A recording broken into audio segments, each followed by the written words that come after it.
નમસ્કાર દોસ્તો, શાંતિશ્રમ ન્યૂઝમાં આપનું સ્વાગત છે।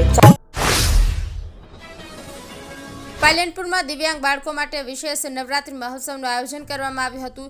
બાળ સંરક્ષણ આયોગના અધ્યક્ષ ધર્મિષ્ઠાબેન ગજ્જરના અધ્યક્ષસ્થાને બનાસકાંઠા બાળ કલ્યાણ સમિતિ, બાળ સુરક્ષા વિભાગ અને મમતા મંદિરના સંયુક્ત ઉપક્રમે આ મહોત્સવ પાલનપુરના સાર્વજનિક છાત્રાલય ગોબરી રોડ ખાતે યોજાયો હતો। પાલનપુરના ધારાસભ્ય અનિકેતભાઈ ઠાકર મુખ્ય મહેમાન તરીકે ઉપસ્થિત રહ્યા હતા।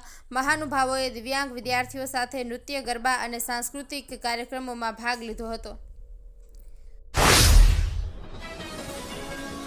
દિયોદર રેસ્ટ હાઉસ ખાતે કોંગ્રેસની બેઠક સાથે દિયોદર નાયબ કલેક્ટરને આવેદનપત્ર આપ્યું। કોંગ્રેસના આગેવાનો અને કાર્યકરો સાથે મુખ્યમંત્રીને સંબોધી આપ્યું આવેદનપત્ર।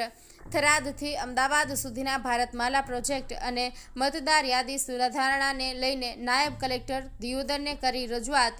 બનાસકાંઠા જિલ્લા કોંગ્રેસ સમિતિના પ્રમુખ ગુલાબસિંહ રાજપૂત સહિત કોંગ્રેસના પૂર્વ ધારાસભ્ય શિવાભાઈ ભુરિયા અને કોંગ્રેસના કાર્યકરો સાથે મોટી સંખ્યામાં ખેડૂતો જોડાયા।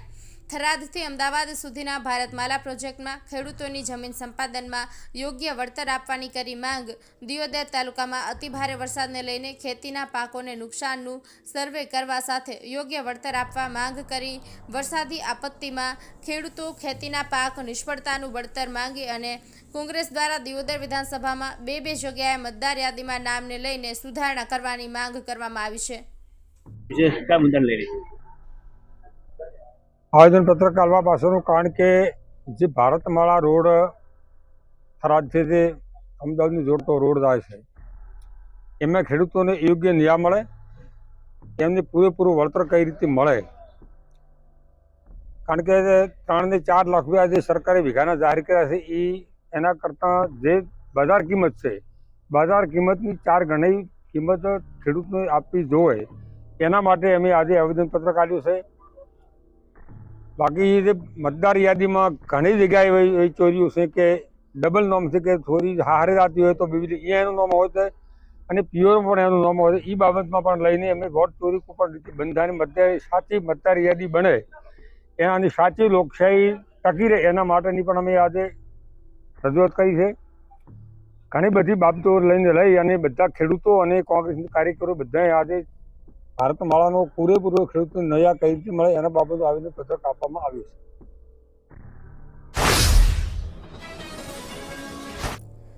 ओगढ़ तालुकाना थरामां कोंग्रेसनी जन आक्रोश सभामां गेनीबेन ठाकोरनुं निवेदन। अंग्रेजोए पण जमीननी मापणी करी हती तो पण 1 इंच आघा पाછી થઈ ન હતી પણ ભાજપની સરકારમાં એમના અધિકારીઓએ કરેલી જમીનમાં માપણીમાં તમામ જમીનો આઘા પાછી કરી અને ભાઈઓએ પોતાની જમીન પાછી લેવી હોય તો પણ અધિકારીઓને પૈસા આપવા મજબૂર બનવું પડ્યું છે। આ વિસ્તારમાં અતિવૃષ્ટિ થઈ ખેડૂતોને મોટું નુકસાન થયું છતાં હજુ પણ વળતર નથી આપ્યું। જો સરકાર વળતર નહીં આપે તો અમે ખેડૂતો સાથે હાઈકોર્ટમાં જઈશું। ભાજપ ભ્રષ્ટાચારની પાર્ટી છે। રાજ્યમાં ભ્રષ્ટાચાર સિવાય કશું જ નથી। લોકો પીસાઈ રહ્યા છે ત્યારે જન આક્રોશ સભા કોંગ્રેસની કરવી પડે છે। બનાસકાંઠાના ઓગળના થરામાં કોંગ્રેસ દ્વારા જન આક્રોશ સભા યોજાઈ હતી જેમાં કોંગ્રેસના ગુજરાત પ્રભારી મુકુલ વાસનિક, ગુજરાત કોંગ્રેસ પ્રદેશ અધ્યક્ષ અમિત ચાવડા સહિત કોંગ્રેસ પ્રદેશના નેતાઓ સહિત મોટી સંખ્યામાં કોંગ્રેસના કાર્યકર્તાઓ અને લોકો ઉપસ્થિત રહ્યા હતા। જ્યાં કોંગ્રેસના નેતાઓએ ભાજપ સરકાર ઉપર આકરા પ્રહારો કર્યા હતા। વોટ ચોરીના મુદ્દાને લઈને ભાજપની તાનાશાહીમાં પ્રજા પીસાતી હોવાથી ભાજપને જાકારો આપવાની વાત કરી હતી। Simco sunlight paints, Simco sunlight paints कविन साफ्टर मशीन थी कलर बनावनार नवीन घर ने सुशोभित करवा एक बार अवश्य मुलाकात लो। Simco sunlight paints, Simco sunlight paints. Deodar તાલુકાના ગોલવી નવા પ્રાથમિક શાળામાં આચાર્ય તરીકે સેવા આપતા દુદારસિંહ ચૌહાણ 2017થી ગોલવી નવા પ્રાથમિક શાળામાં આચાર્ય તરીકે ફરજ બજાવે છે। જેમાં તાજેતરમાં એકાએક અગમ્ય કારણસર આચાર્યની સુઈગામ તાલુકાના ધનાણા ગામે બદલી કરી દેતા ગોલવી ગામના ગામ લોકોમાં રોષ જોવા મળી રહ્યો છે, જેમાં શનિવારે આચાર્યની બદલી રોકવાની માંગને લઈને સમગ્ર ગામ લોકો ગોલવી નવા પ્રાથમિક શાળા ખાતે પહોંચ્યા હતા, જ્યાં ગામ લોકોએ જ્યાં સુધી આચાર્યની બદલી નહીં રોકાય ત્યાં સુધી શાળા નહીં ખોલવાની ચીમકી આપી શાળાને તાળાબંધી કરી હતી અને ગામ લોકોએ રોષ વ્યક્ત કરતા જણાવ્યું કે 2017થી ગોલવી નવા પ્રાથમિક શાળામાં દુદારસિંહ ચૌહાણ આચાર્ય તરીકે સેવા આપે છે. બાળકોને સારું શિક્ષણ મળે છે. ખોટી રીતે વહીવટી અધિકારીઓએ આચાર્યની બદલી કરી છે. જ્યાં સુધી આચાર્યની બદલી રોકવામાં નહીં આવે ત્યાં સુધી અમારા બાળકોને શાળાએ મૂકીશું નહીં અને શાળા પણ ખોલવા દઈશું નહીં તેવી ગામ લોકોએ રોષ વ્યક્ત કરી ચીમકી આપતા ખળભળાટ મચી જવા પામ્યો છે. પાટણના ઐતિહાસિક સિદ્ધિ સરોવરના બ્યુટિફિકેશનનું પ્રોજેક્ટનું ખાતમુહૂર્ત કરવામાં આવ્યું છે. અમૃતમ યોજના 2.0 અંતર્ગત રૂપિયા 4.20 કરોડના ખર્ચે આ સરોવરને સુરક્ષિત, સુંદર અને પ્રવાસીઓ માટે આકર્ષણનું કેન્દ્ર બનાવવામાં આવશે. છેલ્લા 5 વર્ષમાં આ સરોવરમાં આત્મહત્યાના 40 જેટલા બનાવો બન્યા હોવાથી તેની સુરક્ષા વધારવાની અનિવાર્ય બની હતી. આ પ્રોજેક્ટ હેઠળ સરોવર ફરતે railing, decorative wall, walkway garden તેમજ street light, irrigation work, gazebo, toilet block અને સીસીટીવી કેમેરા સહિત કુલ 11 સુવિધાઓ ઊભી કરાશે. આ કામગીરી આગામી 1.5 વર્ષમાં પૂર્ણ કરવાનું લક્ષ્ય છે. પાટણ જિલ્લાના સરસ્વતી તાલુકાના વડુ ખાતે કોંગ્રેસ દ્વારા જનાક્રોશ સભાનું આયોજન કરવામાં આવ્યું હતું. આ સભાનો મુખ્ય ઉદ્દેશ્ય મોંઘવારી, મંદી, બેરોજગારી અને ભ્રષ્ટાચાર જેવા મુદ્દાઓ પર જનતાના અવાજને બુલંદ કરવાનો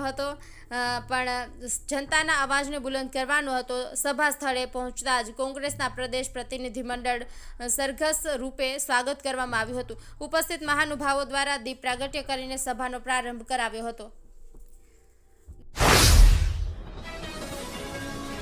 ધાનેરામાં આવેલા ક્રિકેટ ગ્રાઉન્ડમાં કેસરિયા ગરબાની મોજ. કલ્યાણપુરા ખુશ્બુ પંચાલના તાલે લોકો ગરબા ઘૂમ્યા હતા. ધાનેરામાં પહેલા વર્ષની સફળતા બાદ બીજા વર્ષે ગરબાનું ખૂબ સુંદર આયોજન કરવામાં આવ્યું હતું. આ ગરબા ધાનેરા અને ગામડાઓમાંથી ખૂબ મોટી સંખ્યામાં લોકો ઉપસ્થિત રહ્યા તેમજ આવેલા મહેમાનો અને આગેવાનોનું સ્વાગત કરવામાં આવ્યું હતું. મોડી રાત સુધી ગરબામાં ખેલૈયા ગરબે ઘૂમ્યા હતા. આયોજકો દ્વારા ખૂબ સુંદર આયોજન કર્યું હતું અને ટ્રેડિશનલ ડ્રેસમાં સજ્જ બનીને લોકો ગરબે ઘૂમ્યા હતા.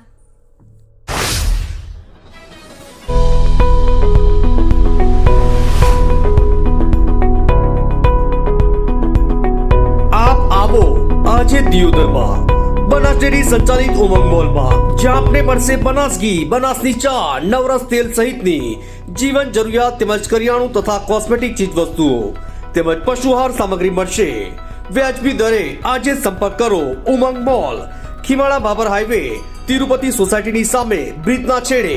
આજે સંપર્ક કરો 94 276 45 123.